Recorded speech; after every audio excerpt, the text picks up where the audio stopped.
दोस्तों, welcome to तुलेरियस academy. This is तुलेरियस Aryaman Chaudhary, institute of science, Banaras Hindu university. दोस्तों, आज मैं बात करने वाला हूँ Tata institute of fundamental research TIFR के बारे में बात करने वाला हूँ। टिफ़र 2024 में आप लोग जो एडमिशन लेने वाले हैं उसके लिए एप्लीकेशन फॉर्म स्टार्ट हो चुका है। तो दोस्तों, मैं आप लोगों को आज मैं सारी की सारी डिटेल्स बताने वाला हूँ। सबसे इम्पॉर्टेंट एलिजिबिलिटी दिखाने वाला हूँ, उसके बाद फी स्ट्रक्चर दिखाने वाला हूँ, कौन कौन से सब्जेक्ट के अंदर रिसर्च आपका हो रहा है, वो सारी चीज़ों को आपको मैं आज मैं एक एक स्टेप से बताने वाला हूँ। और कब एप्लीकेशन स्टार्ट हो रहा है हुआ है एप्लीकेशन वो भी बताने वाला हूँ, और कब इसकी डेडलाइन है, कब एग्ज़ाम है, ये सारी चीज़ें आपको एक एक स्टेप से बताने वाला हूँ। आप लोग हमारे साथ जुड़े रहिए। हमारा चैनल अच्छा लगे तो सब्सक्राइब, लाइक एंड कमेंट ज़रूर कर देना। दोस्तों, सबसे पहले आप लोगों को क्या करना है, अगर आप अपने से देखना चाहते हैं तो यहाँ पर टिफ़र की वेबसाइट पे आइए और ग्रेजुएट स्कूल एडमिशन पे आप लोग क्लिक करिए। और यहाँ पर क्लिक करने के बाद में आपको लोगों को क्या मिलेगा, एप्लीकेशन ओवरव्यू मिलेगा। ठीक है, तो सबसे पहले तो इसके अंदर आप लोगों को क्या करना है, सेंटर, कैंपस के सेंटर जान लेने हैं कि किस किस कैंपस में कौन कौन सा सेंटर चलता है। ठीक है दोस्तों, तो सबसे पहले मैं आप लोगों को ये बता देता हूँ। ठीक है, तो आपको बेंगलुरु के अंदर आपका सेंटर ऑफ एप्लीकेबल मैथमेटिक्स, ठीक है, CAM नाम से चलता है बेंगलुरु में। DBS नाम से आपका चलता है, department of biological sciences, Bombay में चलता है। DCS आपका यहाँ पर DCS department of chemical sciences Bombay में चलता है। ठीक है, और SOM school of mathematics Bombay आपका बॉम्बे में चलता है। और STCS school of technology computer sciences Bombay. ठीक है, आप लोगों को ये ध्यान रखना, आगे एलिजिबिलिटी में ध्यान रहेगा कि ये एलिजिबिलिटी में वापस दोबारा आएंगे आप लोगों के। ठीक है, आपका जो भी आपका जैसे मैथमेटिक्स है या फिर आपका केमिकल साइंसेज है, तो आप लोग को यहाँ पर ध्यान रखना है कि आपका क्या है, DCS है, DBS है, SOM है, STCS क्या है, जो भी आपका ध्यान रखना है। ठीक है, उसके बाद में आपका टिफ़र मुंबई फिजिक्स के अंदर है, तो इसके अंदर अलग अलग डिपार्टमेंट्स है। इस टिफ़र मुंबई फिजिक्स वाले के अंदर बहुत सारे अलग अलग डिपार्टमेंट्स है। आप जिस भी डिपार्टमेंट के अंदर आप PhD करना चाहते हैं, ठीक है, तो यहाँ पर यहाँ इंटीग्रेटेड PhD करना चाहते हैं तो यहाँ पर आप लोगों के लिए एलिजिबिलिटी आगे मैं बताऊँगा, पर यहाँ पर आपको क्या है, सेंटर दिए हुए हैं। ठीक है, जैसे यहाँ पर एस्ट्रोनॉमी दिया हुआ है, एस्ट्रोफिजिक्स दिया हुआ है, department of nuclear and atomic physics दिया हुआ है, डिपार्टमेंट ऑफ थ्योरेटिकल फिजिक्स दिया हुआ है। ठीक है, ये दिया हुआ है। उसके बाद Homi Bhabha centre of sciences education, ये भी दिया हुआ है, इसको भी ध्यान में रखना है। और ICTS international centre of theoretical sciences Bengaluru, इसको भी ध्यान में रखना है। और NCBS national centre of biological sciences Bengaluru. और उसके बाद में NCRA national centre of for radio astrophysics Pune के अंदर इसका सेंटर है। और टिफ़र हैदराबाद तो है ही, इसका जो सेंटर है वो हैदराबाद टिफ़र में। ठीक है, उसके बाद में आप लोगों को एलिजिबिलिटी क्राइटेरिया बता देता हूँ। यहाँ पर आप लोगों को जब एलिजिबिलिटी देखोगे, इसकी जब इसकी जो एलिजिबिलिटी है वो आप लोग यहाँ पर जब देखते हैं तो यहाँ पर क्या एलिजिबिलिटी है उसको अपन ध्यान में रखते हुए डाउनलोड करते हैं इसको, और एक एक स्टेप से अपन क्या करते हैं, इसकी एलिजिबिलिटी को देखते हैं। दोस्तों, तो हमारे से जुड़े रहिए, लगातार आप लोगों को मैं एक एक एग्ज़ाम की एलिजिबिलिटी को समझाऊंगा। अगर आपको अभी तक समझ में है, यहाँ पर इसकी एलिजिबिलिटी को समझना थोड़ा डिफ़िकल्ट है, तो दोस्तों मैं आपको एक बात आपको मैं यहाँ पर बताना चाहता हूँ कि यहाँ पर इसका जो एग्ज़ाम होता है ना, वो लोग आप लोग समझ लीजिए कि इसका एग्ज़ाम एक ही होता है इंटीग्रेटेड PhD के लिए। मतलब आप लोग BSc में हैं तो भी, और आप लोग MSc में हैं तो भी आपका एग्ज़ाम एक ही होता है। मतलब आप ऐसा सोच रहे हैं कि अगर आप BSc फाइनल ईयर में हैं और आप लोग टिफ़र में जाना चाहते हैं, और आप लोग MSc फाइनल ईयर आप लोग टिफ़र में जाना चाहते हैं, तो आप दोनों के लिए भी आपका पेपर सेम ही होगा, अलग पेपर नहीं होगा। अगर मैं कहूँ कि आप लोगों के जैसे मैथमेटिक्स में जाना है, तो आप लोगों के मैथमेटिक्स में जाने के लिए आप लोगों को BSc और या फिर आपका कहें तो आप MSc में हैं तो फाइनल ईयर की बात करते हैं, तो आप लोगों को दोनों के लिए क्या रहेगा, सेम ही पेपर रहेगा। ठीक है, या फिर केमिकल साइंसेज में जाना चाहते हैं, आप लोगों के लिए क्या रहेगा, सेम ही पेपर रहेगा, अलग पेपर। तो आप लोग सोच रहे होंगे कि हम लोगों का अलग अलग सिलेबस रहेगा, तो नहीं, ऐसा नहीं है। आप लोग देख लीजिए, आप लोगों की ज़्यादा सिलेबस में डिफरेंस नहीं है, क्योंकि BSc और MSc दोनों को मिला करके यहाँ पर जो पेपर बनाया गया वो पेपर दिया गया। आप लोग लोग ज़्यादा से ज़्यादा प्रैक्टिस ये कीजिए कि जो प्रीवियस जितने भी क्वेश्चन है उन प्रीवियस जितने भी पेपर हैं उन सारे पेपर्स को आप लोग लगा लीजिएगा। ठीक है, तो अपन चलते हैं, यहाँ पर वीडियो लंबा ना हो उससे पहले अपन एक एक स्टेप करके एलिजिबिलिटी देखते हैं। ठीक है, यहाँ पर जो ये टिफर है ये किस किस में एडमिशन देता है, ये देता है आपका पीएचडी में देता है, इंटीग्रेटेड पीएचडी में देता है और एमएससी प्रोग्राम में देता है। ठीक है, आप लोग जिसमें भी लेना चाहते हैं। उसके बाद में यहाँ पर ऑफर्ड एट के अंदर जो भी आपका सेंटर है उस सेंटर में ये वाला आपका प्रोग्राम आएगा। और फिर एलिजिबिलिटी क्राइटेरिया है और उसके बाद में जीएस 2024 के अंदर आपका सब्जेक्ट अपेयरिंग रहेगा। और उसके बाद में अल्टरनेटिव टेस्ट आर एलिजिबल। अगर आप ये लोग गेट अगर आपने 2022 में दिया है, क्योंकि गेट का 2 साल तक आपका क्या रहता है, एलिजिबिलिटी रहता है, तो आप 2022 वाले के गेट के आधार पे भी आप लोग यहाँ पर 2024 तक क्या कर सकते हैं, इसमें आप एडमिशन ले सकते हैं। जेस्ट या नेट जेआरएफ के आधार पे भी यहाँ पर आप लोगों को एलिजिबिलिटी टिफर भी मिलता है। ठीक है, आईसीएमआर, यूजीसी, डीबीटी, ठीक है, सीएसआर, इन सारे एग्ज़ाम के आधार पे आप लोगों को यहाँ पर टिफर मिलता है। बट यहाँ पर आप लोगों की एलिजिबिलिटी क्राइटेरिया बहुत ही कम रहता है, बहुत ही कम सीटें रहती है। ठीक है, अगर आप टॉप 50 में टॉप 100 के अंदर आते हैं तभी आप लोगों के कुछ चांसेस बन सकते हैं सीएसआर या गेट के अंदर। ठीक है, तो अगर इसका खुद का आप एग्ज़ाम देते हैं तो साइंसेज एजुकेशन के अंदर होमी बाबा साइंसेज सेंटर में अगर आप जाना चाहते हैं तो एलिजिबिलिटी क्राइटेरिया यही है कि आप लोगों की पीएचडी होती है, यहाँ पर ओनली पीएचडी होती है। होमी बाबा के अंदर इंटीग्रेटेड पीएचडी नहीं होती है, केवल पीएचडी होती है। और इसके लिए आप लोगों को 5 साल बीएससी प्लस एमएससी होना चाहिए या फिर एमएससी के फाइनल ईयर में होने चाहिए। ठीक है, उसके लिए एक ही पेपर होगा और इसमें कोई कठिन नहीं। उसके बाद computer learning information data sciences के अंदर पीएचडी भी होती है और इंटीग्रेटेड पीएचडी भी होती है। ये टिफर बॉम्बे के अंदर जो आपका school and technology computer science है इसके लिए। अब मैं आपको ये बता दूं कि इसकी एलिजिबिलिटी आपकी कम से कम आपका 75% आपका होना चाहिए। मतलब आपका जो एमएससी है उस एमएससी के अंदर आप पीएचडी में अगर आप एंट्री लेना चाहते हैं या फिर इंटीग्रेटेड पीएचडी में लेना चाहते हैं तो आपका बीएससी में या फिर एमएससी में दोनों में अंदर 7.5 आपका सीजीपीए होना चाहिए। उससे कम आपका सीजीपीए है तो आप एलिजिबल नहीं है। ठीक है, मैं पहले इसे ही बता दे रहा हूँ, इन दोनों के अंदर यही क्राइटेरिया है आपका इंटीग्रेटेड पीएचडी का और पीएचडी दोनों के लिए। अगर आप गेट के थ्रू आना चाहते हैं तो आप गेट के थ्रू भी यहाँ पर एलिजिबल हैं। ठीक है, तो यहाँ पर गेट का भी अगर आपने एग्ज़ाम दिया है तो वहाँ से भी आप एलिजिबल है। बट उसके लिए आप लोगों को फिर से आपका क्या करना पड़ेगा, यहाँ पर रजिस्ट्रेशन करना पड़ेगा। और रजिस्ट्रेशन कब आएगा, the application is to be made via link available on website on February 1, 2024। ठीक है, फरवरी 2024 में इस वेबसाइट पे किसके ऊपर, टिफर बॉम्बे के जो साइंस टेक्नोलॉजी इसके ऊपर आपका लिंक आएगा। वहाँ पर आप लोगों को क्या करना पड़ेगा, रजिस्ट्रेशन करना पड़ेगा। फिर mathematics PhD and integrated PhD की बात करते हैं तो यहाँ tipper Mumbai school and maths के अंदर है, सीएम बेंगलुरु में, आईसीटीएस बेंगलुरु में। आईसीटीएस बेंगलुरु में ओनली पीएचडी होती है। ठीक है, उसके बाद यहाँ पर एलिजिबिलिटी क्राइटेरिया यही है कि आप लोगों के कम से कम एमए, एमटी, एमए, एमएससी, एमएथ, एम स्टेट्स या फिर एमए, एमई या एमटेक आप लोगों के किया हुआ होना चाहिए। ठीक है, या मैथमेटिक्स, स्टैटिक्स, साइंस, टेक्नोलॉजी किसी में भी हो सकता है। तो आप लोगों को यहाँ पर एलिजिबिलिटी क्राइटेरिया रहेगा। यहाँ ध्यान रखना है कि आईसीटीएस के अंदर ओनली पीएचडी होता है। ठीक है, ओनली पीएचडी होता है।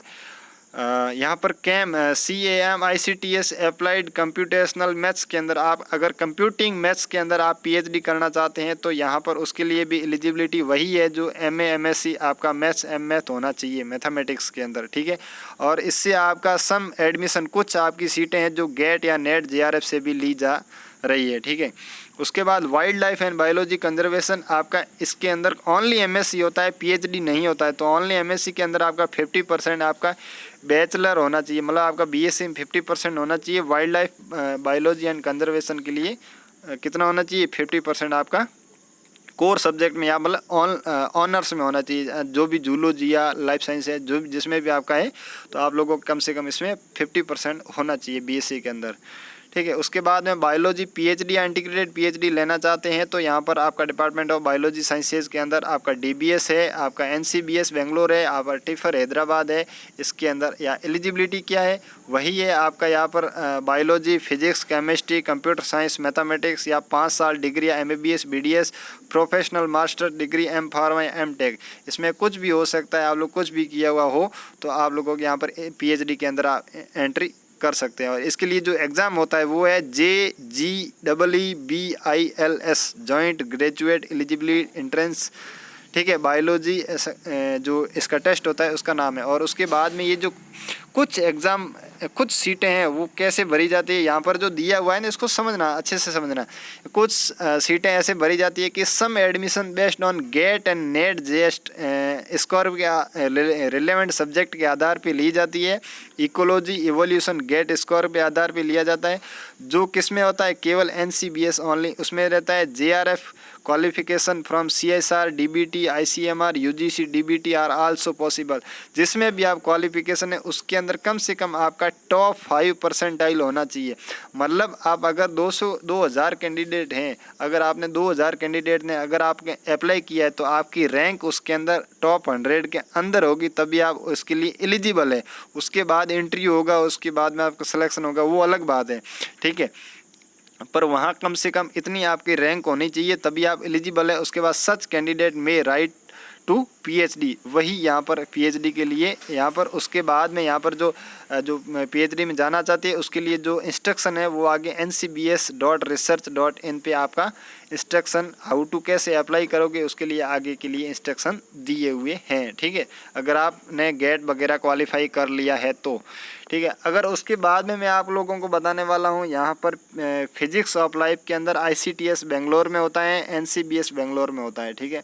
फिजिक्स के लिए इसका लिए पीएचडी के लिए इसमें केवल और केवल पीएचडी होती है। फिजिक्स में केवल पीएचडी होती है, तो फिजिक्स में केवल पीएचडी करनी है तो यहाँ पर ये 2 ही सेंटर है, यहाँ पर केवल फिजिक्स में पीएचडी होती है। और वही यहाँ पर क्राइटेरिया वही दिया हुआ है आपका, कम से कम MSc MS के अंदर आपका इंजीनियरिंग या कुछ भी यहाँ पर एलिजिबिलिटी किसी भी डिग्री में आप एलिजिबल होने चाहिए, ठीक है। गेट नेट जेआरएफ जस्ट इसके अंदर भी आप अगर क्वालिफाई हैं तो भी आप लोगों को ले सकते हैं, पर उस वही क्राइटेरिया कि आपकी बहुत अच्छी रैंक होनी चाहिए।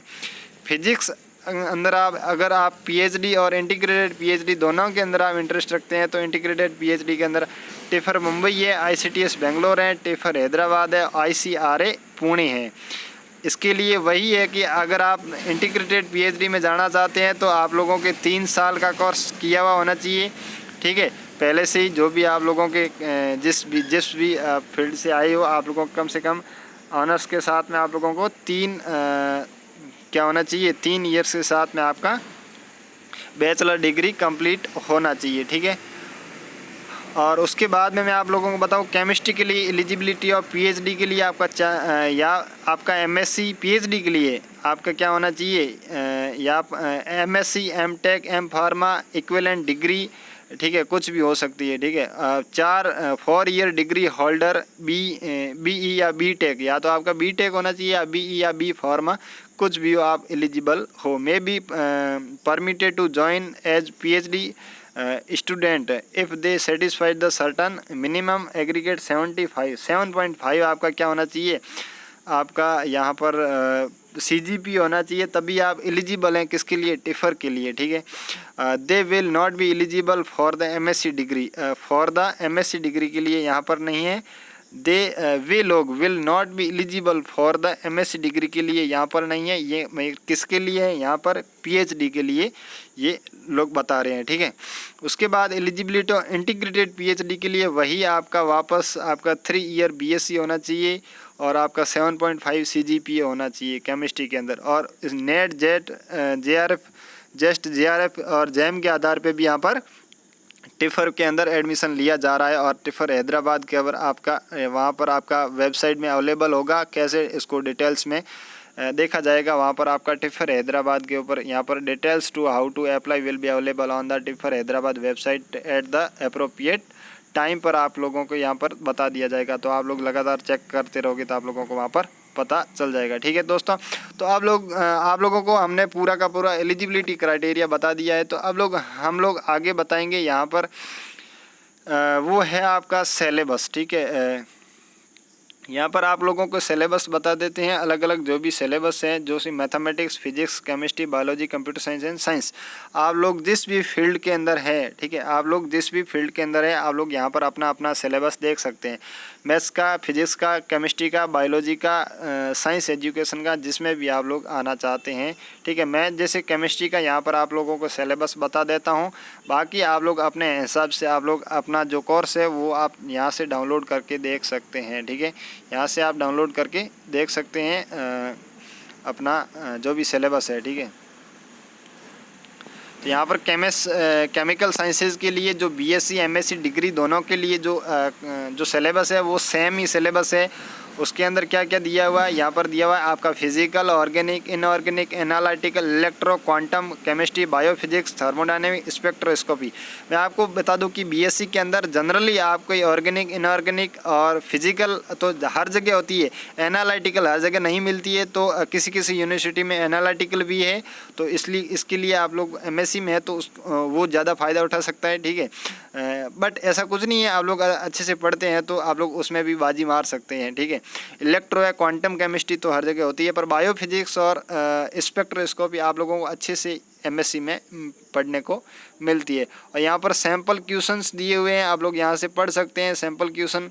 और क्वेश्चन पेपर दिया हुआ है, वो कह रहे हैं कि टोटल 40 क्वेश्चन होते हैं और करेक्ट होने पे 3 नंबर मिलते हैं और गलत होने पे माइनस नेगेटिव मार्किंग 1 रहेगी। और यहाँ पर यही दिया हुआ है। और आप लोग यहाँ पर देख सकते हैं कि यहाँ पर किस टाइप के क्वेश्चन आते हैं, इस सैम्पल क्वेश्चन पेपर दिया हुआ। और प्रीवियस क्वेश्चन पेपर भी आप लोग यहाँ से देख सकते हैं, पास्ट क्वेश्चन पेपर भी यहाँ से आप लोग डाउनलोड करके देख सकते हैं। ठीक है, अगर आप बायोलॉजी ग्रुप JEE-BILS में अगर आप एडमिशन लेना चाहते हैं तो वो भी आप लोग यहाँ पर ओवरव्यू है। ठीक है, अब PhD के लिए आप लोगों को कितना पैसा मिलेगा, अगर आप स्टूडेंट रिसीव मंथली फेलोशिप है वो है 31,000 प्लस हॉस्टल एकोमोडेशन या HRA जो आपको मिलता है वो 35,000 की टोटल आपका मतलब 35,000 के लमसम मिलता है। ठीक है, इंटीग्रेटेड PhD के लिए आपको 21,000 मिलता है ऑफ द फर्स्ट ईयर के अंदर।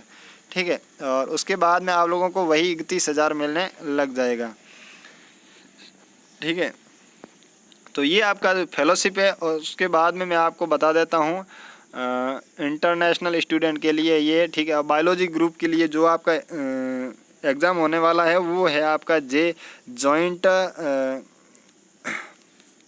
जो भी आपका है joint graduate entrance examination for biology and interdisciplinary life science के आधार पे जो आपका एग्ज़ाम होने वाला है।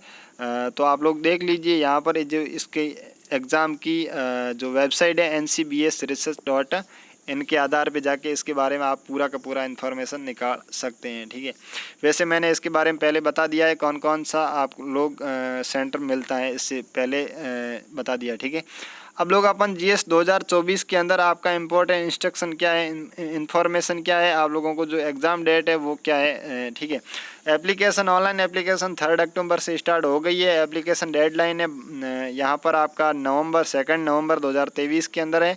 और आपका जो एडमिट कार्ड है वो 20 नवंबर तक आ जाएगा। और डेट ऑफ एग्जामिनेशन है वो है आपका 10 दिसंबर। ठीक है, मॉर्निंग सेशन के अंदर आपका physics, chemistry, computer science, learning, information, data sciences, MSc wild life, biology and conservation वाला ये जो पेपर होगा। और आफ्टरनून में बायोलॉजी का जो पेपर होगा, JEE-BILS का जो पेपर होगा। ठीक है, मैथमेटिक्स का और साइंस और एजुकेशन का।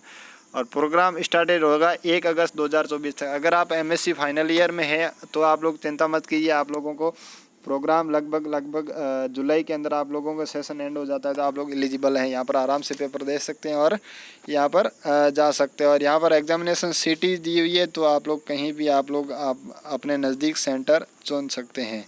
हर लगभग स्टेट के अंदर आप लोगों के 3 से 4 सेंटर दिए हुए हैं, तो इसका पेपर आप कहीं भी जाके चुन सकते हैं। एप्लीकेशन फ़ी है, एप्लीकेशन फ़ी मैं आप लोगों को बता दूं कि मेल के लिए 1000 रुपये, फीमेल के लिए 500 रुपये और अदर सब के लिए कितना है, अदर के लिए कितना है 500 रुपये यहाँ पर है।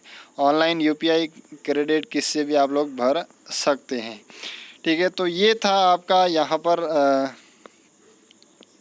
पूरा का पूरा एप्लीकेशन का ओवरव्यू यहाँ पर अगर आप देखना चाहते हैं तो यहाँ पर बिगिन एप्लीकेशंस के आधार पे यहाँ पर क्या क्या करना है, कैसे कैसे भरना है, वो भी यहाँ पर आपको फ़ोटो साइज़ वगैरह दिखाई गई है, वो भी आप यहाँ से देख सकते हैं। ठीक है, और सिलेक्शन का इंटरव्यू होगा। सिलेक्शन में आप लोगों को ये फाइनल चीज़ नहीं है, ठीक है, ये बाद में अनाउंस किया जाएगा। यहाँ पर आप लोग जो अभी जो पेपर देंगे ये फाइनल पेपर नहीं होगा, इसके लिए इसके बाद में आपका इंटरव्यू होगा। इंटरव्यू के बेस पे आपका फाइनल सिलेक्शन होगा, जो इंटरव्यू होगा उसके आधार पे आपका फाइनल सिलेक्शन होगा। तो दोस्तों ये था पूरा का पूरा इन्फॉर्मेशन टिफ़र के बारे में। ठीक है, टिफ़र एक बहुत ही अच्छा एग्जामिनेशन है। अगर रिसर्च के मामले में देखें तो ये सबसे टॉप का रिसर्च का है। इससे आगे रिसर्च के मामले में IISc बेंगलुरु की बात करते हैं उसके बराबर, ठीक है, उसके बराबर या उससे भी तगड़ी माने तो इसके अंदर रिसर्च होती है। अगर आप रिसर्च करना चाहते हैं तो टिफ़र सबसे अच्छा, सबसे बढ़िया इंस्टीट्यूट है। ठीक है, अगर आप इसमें एडमिशन लेना चाहते हैं तो चांस है आपके पास, और इसमें यही है कि आप लोगों को बहुत अच्छी पढ़ाई करनी पड़ेगी और कम से कम 7.5 CGPA है, तभी आप इसके अंदर एलिजिबल हैं। तो उसके लिए आप मेहनत करिए, लगातार अपनी स्टडी को लगातार जारी रखिए। ठीक है दोस्तों, किसी भी प्रकार का डाउट है, अगर आपको स्टडी में डाउट है, किसी भी प्रकार की कोई भी दिक्कत है तो आप लोग हमें कांटेक्ट कर सकते हैं। आप लोग कमेंट में पूछ सकते हैं, आप लोग हमें आप डायरेक्ट व्हाट्सएप कांटेक्ट से भी आप लोग हमें पूछ सकते हैं। किसी भी प्रकार की कोई भी प्रॉब्लम है आप लोग हमें पूछ सकते हैं। तो हमारे साथ जुड़ने के लिए आपका बहुत बहुत धन्यवाद। अगर हमारा चैनल अच्छा लगे तो चैनल को सब्सक्राइब, लाइक एंड कमेंट ज़रूर कर दीजिएगा। हमारे साथ जुड़ने के लिए धन्यवाद। जय हिंद, जय भारत। मिलते हैं अगले वीडियो में।